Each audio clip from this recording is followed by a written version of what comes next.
And it came to pass in the month Nisan, in the 20th year of Artaxerxes the king, that wine was before him, and I took up the wine, and gave it unto the king. Now I had not been beforetime sat in his presence. Wherefore the king said unto me, Why is thy countenance sad, seeing thou art not sick? This is nothing else but sorrow of heart.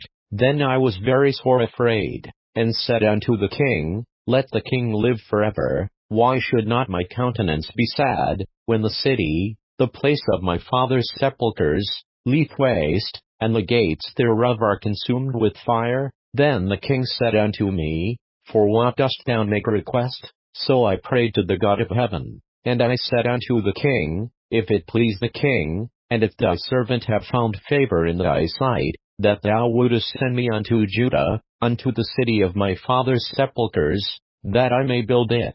And the king said unto me, the queen also sitting by him, For how long shall thy journey be, and when wilt thou return? So it pleased the king to send me, and I said him a time. Moreover I said unto the king, If it please the king, let letters be given me to the governors beyond the river, that they may convey me over till I come into Judah, and a letter unto Asaph the keeper of the king's forest, that he may give me timber to make beams for the gates of the palace which appertain to the house, and for the wall of the city, and for the house that I shall enter into. And the king granted me, according to the good hand of my God upon me. Then I came to the governors beyond the river, and gave them the king's letters. Now the king had sent captains of the army and horsemen with me. When Sanballat the Horonite, and Tobiah the servant, the Ammonite, heard of it, it grieved them exceedingly that there was come a man to seek the welfare of the children of Israel.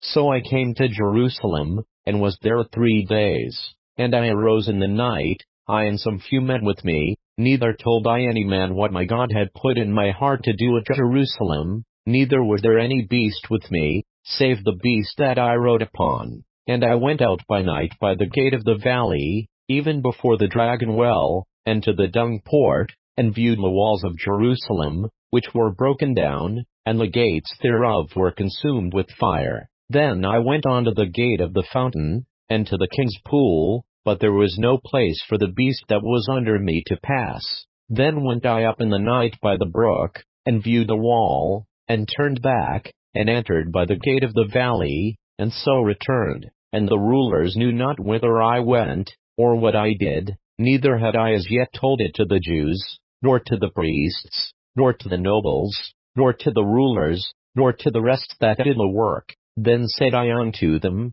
Ye see the distress that we are in, how Jerusalem lieth waste, and the gates thereof are burned with fire. Come, and let us build up the wall of Jerusalem, that we be no more a reproach. Then I told them of the hand of my God which was good upon me, as also the king's words that he had spoken unto me. And they said, Let us rise up and build. So they strengthened their hands for this good work. But when Sanballat the Horonite, and Tobiah the servant, the Ammonite, and Geshem the Arabian, heard it, they laughed us to scorn, and despised us, and said, What is this thing that you do? Will ye rebel against the king? Then answered I them, and said unto them, The God of heaven, he will prosper us, therefore we and his servants will arise and build, but ye have no portion, nor right, nor memorial, in Jerusalem.